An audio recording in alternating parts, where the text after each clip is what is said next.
Assalaamu calaykum asxaabta sharafta badan. Soo dhawaada. Muuqaalkeena maanta waxaan kaga hadlaynaa qaaradda cajiibka badan ee sirah badan ay ku duugan yihiin ee Antarctica. Haddaba intaynu bilaawno sharxaadda muuqaalka, fadlan nagu soo bir oo like saar muuqaalka. Mahadsanid. Antarctica waa qaaradda koonfureed ee adduunka, waxaana lagu yaqaanaa bay'adeeda gaarka ah, duurjoogta oo cilmi-baarista saynisyahanada ay ka sameeyaan mar walba. Qaaraddan waxaa qariyay baraf iyo buuro baraf waaweyn ay ka samaysan yihiin. Xaaladdeeda qalafsan waxay ka dhigaysaa mid ka mid ah meelaha ugu dhibka badan adduunka in la dego laguna sahmiyoon ay adag tahay. Antarctica waxaa lagu qiyaasaa in ay jirto ilaa iyo 33 milyan oo sano. Antarctica badkeeda wuxuu la egyahay ku dhawaad 14.2 milyan oo kiiloomitir laba jibaaran. Magaca Antarctica wuxuu ka yimid ereyga Giriigga Antarcticos oo macnaheedu yahay ka soo horjeeda waqooyiga ama Arctic. Sababtan waxay tahay Antarctica waxay ku taalaa cirifka koonfureed ee dhulka, waxayna ka soo horjeedaa gobolka Arctic oo ku yaala cirifka waqooyi.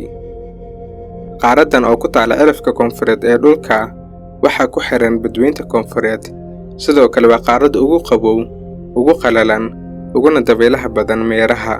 Waxay hoy u tahay tiro badan oo duurjoog ah oo gaar ah, waana qaaradda kaliya ee aan lahayn dad si joogto ah u degan. Antarctica markii ugu horreysay waxay bini'aadamka agtooda caan ka noqotay 1820-kii, laakiin sahminta waaweyn ee qaaraddaas ayaa la bilaabay wax yar kadib sanadka. Qofkii ugu horreeyay ee soo gaaray qaaradda wuxuu ahaa sahmiye Ingiriisi ah oo lagu magacaabo Captain James Clark Ross, sanadka markuu ahaa 1841-kii.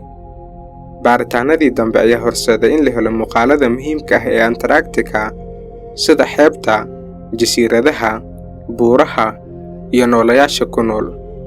Antarctica waxay mar ahayd qayb ka mid ah qaaradda weyn ee Gondwana, taasoo bilaabantay inay burburto qiyaastii 170 milyan oo sano ka hor. Maanta, Antarctica waa qaarad la ilaaliyo. Waa meesha kaliya ee adduunka sharciga caalamiga ah ka mamnuucayo wax kheyraad ah in laga baaro oo macdanteeda laga faa'iidaysto. Waxaa jira 54 waddan oo saxiixay nidaamka Antarctic Treaty System, kaas oo maamula dhulka iyo kheyraadkiisa. Wax kale oo ogolaanaysa in cilmi-baadhis cilmiyaysan ay ka dhacdo aagga, taa oo naga caawinaysa inaan si fiican u fahanno barafka, cimilada iyo duurjoogta qaaradda. Antarctic Treaty waxaa la saxiixay 1959-kii si loo hubiyo in gobolku uu ahaado mid nabdoon. Maanta, qaaraddu waxaa loo isticmaalaa ujeedooyinka cilmi-baarista iyo sahaminta, iyada oo waddamo badan ay sameeyeen xarumo cilmi-baaris oo qaaraddan u gaar ah. Antarctica waa meesha ugu qalalan, waxayna leedahay roobab aad u yar, kuwa oo ka dhasha barafka iyo dabaylaha, balse ma lahan roobab caadi uga da'a. Taasina waxay keentay in qaaradda lagu magacaabo saxaraha cirifka. Deegaankeeda aadka u daran awgeed, Antarctica waxay hoy u tahay duurjoog aad u kala duwan. Ay ku jiraan penguins, liwax-badeedka, xayawaanada seals, nibiriyada, iyo noocyo badan oo shimbiro ah.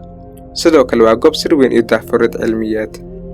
Saynisyahanadu waxay cilmi-baadhis ku sameeyeen barafka, badda, iyo jawiga cirifka koonfureed. Daraasadahan waxay naga caawiyeen inaan si wanaagsan u fahanno isbeddelka cimilada, heerka badda, qulqulka badda, iyo intaa ka badan. Xaaladaha qalafsan ee Antarctica ayaa ka dhigay mid adag in la dego, laakiin hadda waxaa jira 4 xarumood oo cilmi-baaris ah oo qaaradda ku taala. Saldhigyadan cilmi-baarista waxay hoy u noqdaan boqolaal saynisyahano ah sanad kasta, kuwaas oo sii wada shaqada muhiimka ah ee cilmi-baarista deegaankan gaarka ah.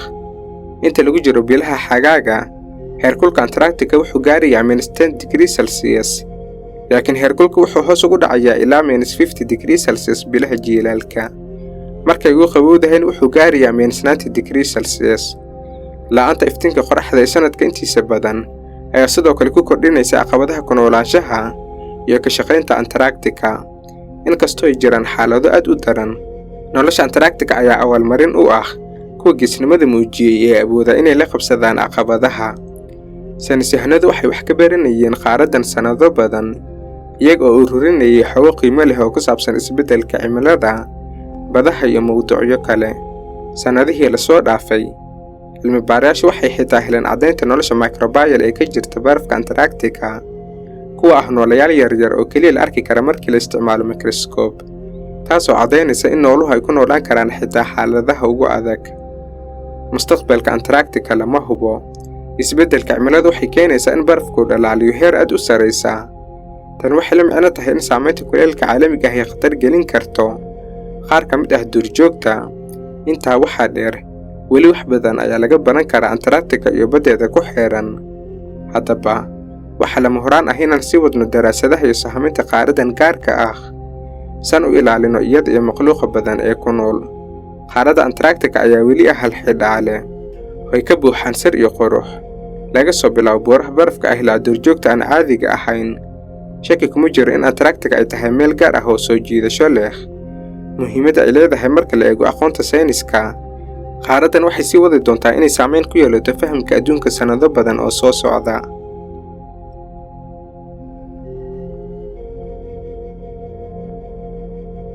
waxaan rajeynayaa inaad ka hesheen muuqaalkan. Salaamu calaykum waraxmatullaahi wabarakaatuh.